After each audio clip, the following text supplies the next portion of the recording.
Alors, parlons un peu de la foi et de l'impact sur le nationalisme, la nation.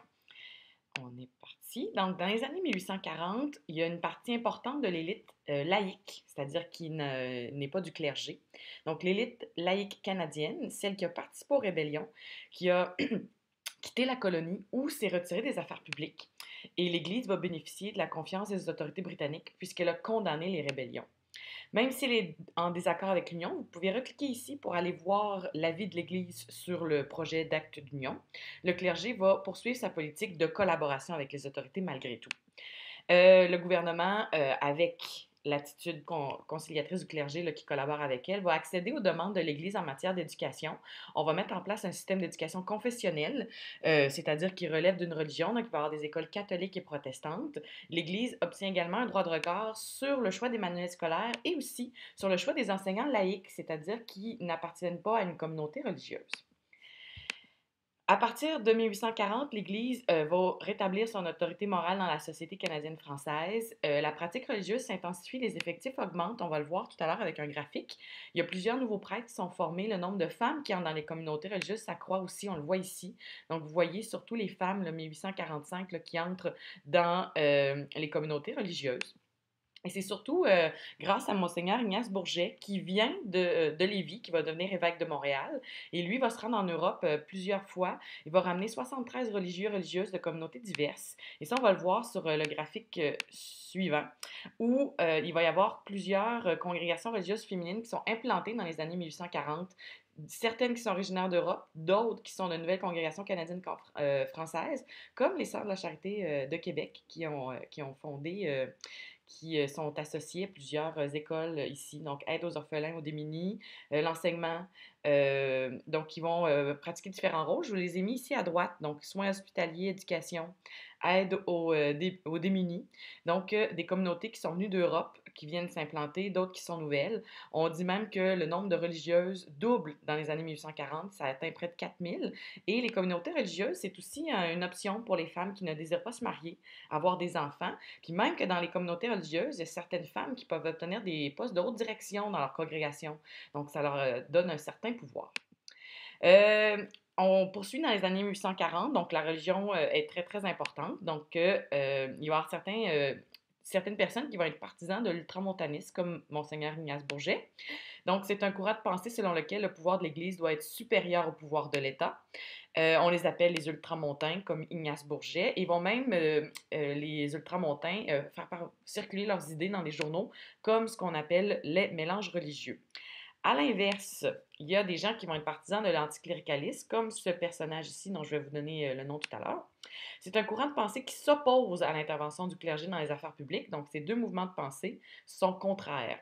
On suit surtout les idées libérales qui sont issues là, du Royaume-Uni, donc où on propose la séparation de l'Église et de l'État. Donc ici, avec l'Église qui est très, très importante, cette séparation de l'Église et de l'État, on la voit dans ce mouvement qui s'appelle l'anticléricalisme. Les partisans, on les appelle donc les libéraux, ou ici ceux-là du Parti rouge, donc les rouges, dont un grand défenseur qui est Jean-Baptiste Éric Dorion. Donc le nom n'apparaît pas tout à fait, là, je le corrigerai dans votre présentation. Donc Jean-Baptiste Éric Dorion. Donc ce personnage va grandir dans une famille aux idées libérales, puis il va s'engager très, très jeune dans les débats politiques. Il a même 18 ans lorsqu'il participe à la fondation de l'Institut canadien, dont je vous parle sur la prochaine diapo. Eux aussi vont faire circuler leurs idées dans des journaux comme celui qu'on appelle l'Avenir. Donc, si on revient sur les deux mouvements de pensée, donc l'ultramontanisme, on reconnaît l'autorité du pape. C'est l'Église qui prône sur le gouvernement, sur l'État. On préconise un respect strict des rituels et des interdits religieux. Donc, les rituels comme les périodes de jeûne, assistance aux messes. L'Église intervient dans l'éducation. Puis, on met même en place l'index, qui est une liste de livres qui sont interdits de lecture par l'Église catholique. À l'inverse, les anticléricaux prônent la liberté de pensée, de religion, d'expression, de commerce. Donc, vraiment, la liberté de penser, tout ça, ça va à l'encontre de l'ultramontanisme qui veut assurer sa mainmise ou le contrôle de la population.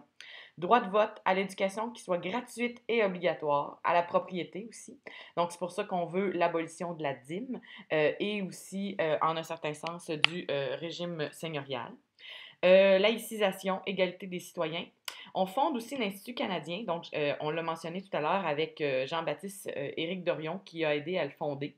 Et sa mission, c'est de promouvoir la culture canadienne-française, les arts et l'éducation par des conférences et des débats. Et dans cet institut, il va en avoir un à Montréal et un autre à Québec, on retrouve les livres qui sont à l'index. Alors, c'est comme un pied de nez un peu aux ultramontains où on a une liste de livres interdits de lecture. Ben là, dans les instituts canadiens qui vont s'occuper des futures bibliothèques, on retrouve ces livres-là.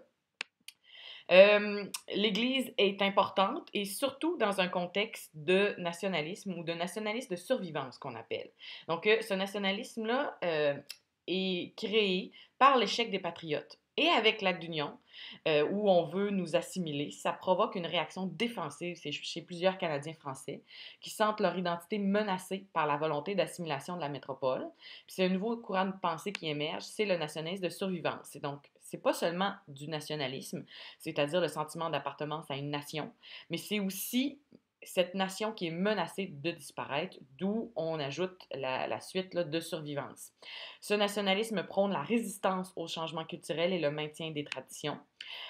Pour l'Église, c'est la religion catholique qui constitue le pilier principal de la nation. On encourage le respect des valeurs traditionnelles, les familles nombreuses, l'obéissance aux autorités. Euh, c'est pas une conception que partagent tous les nationalistes, notamment les libéraux, les anticléricaux.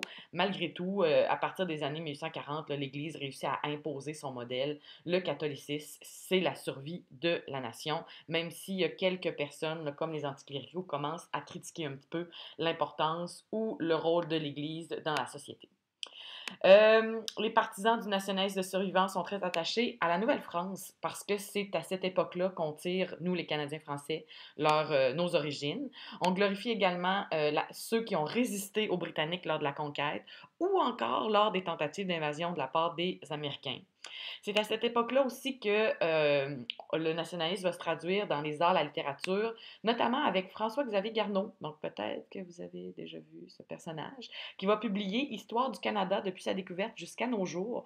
Et ça, on le fait en réaction au rapport Durham de 1839, où Durham avait écrit que les Canadiens français formaient un peuple sans histoire et sans littérature. Donc, M. Garneau vient ici écrire notre histoire pour faire un peu, pour réagir aux propos de Durham. Et c'est à cette époque-là aussi qu'on crée la Société Saint-Jean-Baptiste, où on veut faire la promotion de la culture et de la culture canadienne-française et de l'éducation. Maintenant, dans la prochaine présentation, on verra comment les députés du Haut-Canada et du Bas-Canada, qui siègent à la même assemblée, comment seront leurs relations, est-ce que ce seront cordiales ou conflictuelles?